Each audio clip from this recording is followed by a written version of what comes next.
Hey guys, how's it going? Rubber Kitty here. It's getting really cold now. Granted, 15, 16 degrees Celsius for most people isn't cold. But when you have temperatures in like the mid 30s, and usually on a hot day, it's getting the high 30 degrees Celsius. Half that is kind of cold. Anyway, talking about word appropriation. Um, there's been cries, there's this term called incel, which is short or concatenated term, which was coined in about 1993 by a Canadian student who created a group and short formed it to incel, called Involuntary Celibates, which means that for whatever reason, and this was a female that created the name or the term, just to discuss the whole, I want to be in a relationship, but I'm not in a relationship, and it's not by my choosing because I want to be in a relationship. And I came across a writing that was flaming a whole lot of incels, and now the term has evolved in quite a short time to go from just people that are, that are looking for relationships, as you recall, like just general single people. Who are looking to being for some reason equated with cis white hetero males who are misogynist. That is a far cry from what it originally was. And there's been cries about the person who originally coined it says, oh, some angry person appropriated my word and my term and all that sort of stuff, but then it's gone into public use. And to some extent I can say, okay, well, I can understand that misappropriation, but now it's completely flipped to something that it was not originally intended. Originally intended as more of a descriptive thing to say, look, there's a whole bunch of people that I call involuntary celibates. Just say people who can't find, just single people who are looking for dates. What they call, I think they used to be called desperate and dateless or something, but I don't think they're desperate. They're just, for whatever reason, are unable to find a relationship for which they want, whether it be geography.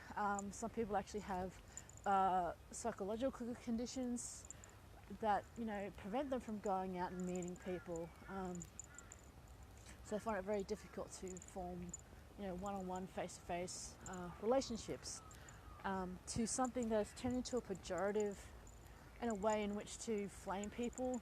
The problem I found with this particular article was that it was calling these people misogynist, toxic males and all that sort of stuff. I'm like going, okay, so what is the point of your article? The point of your article was actually to say, oh, but we need to help these people. And they're going, but how are you helping people by calling them toxic, ignorant, assholes? It's like actually in public and saying, oh, but we need to help you.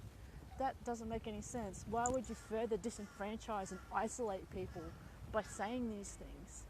I'm like, this is confusing to me. Are you talking about involuntary celibates? I'm talking about just people who, for whatever reason, find it difficult to communicate. And like I said, they could have like a condition, or they're just socially awkward. So when they speak to a person, it just comes off wrong. It doesn't mean that they're bad or misintentioned or anything like that. It just means that they just don't know how to talk to people. And being able to help them doesn't mean you say you call them names and disenfranchise them. That just is the opposite of what you say that you're trying to do.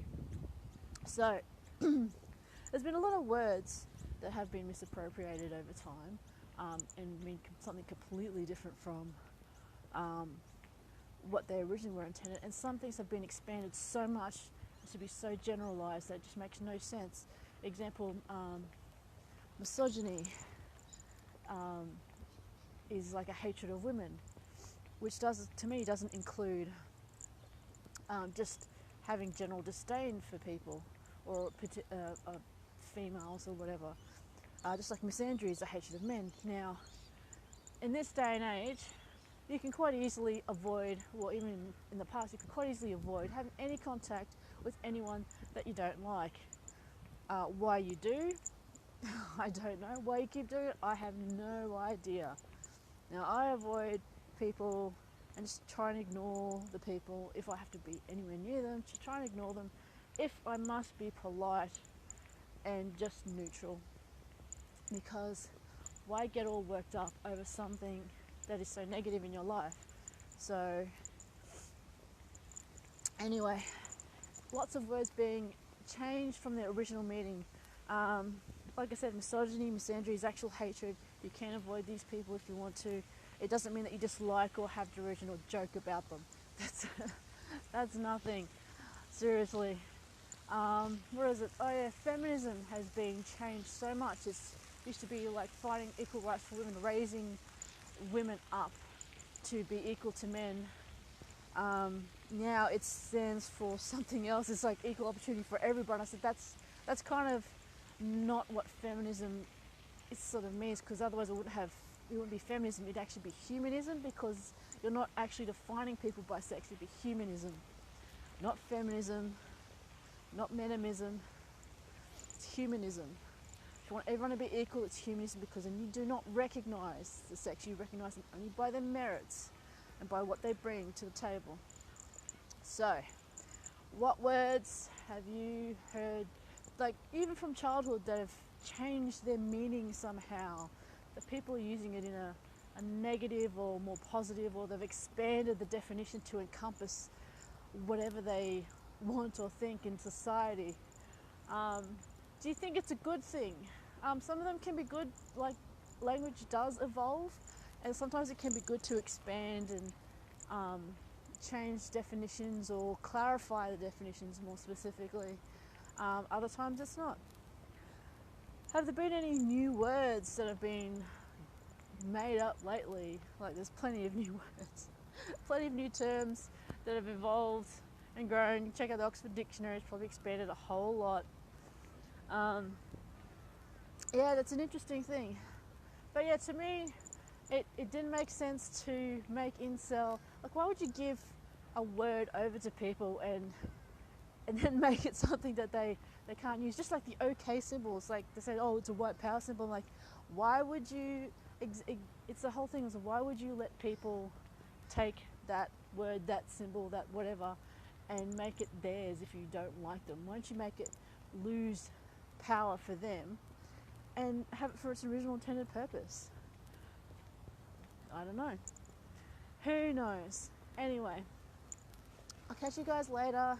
It's a lovely day. It's getting colder here in Queensland, but there's still a beach here.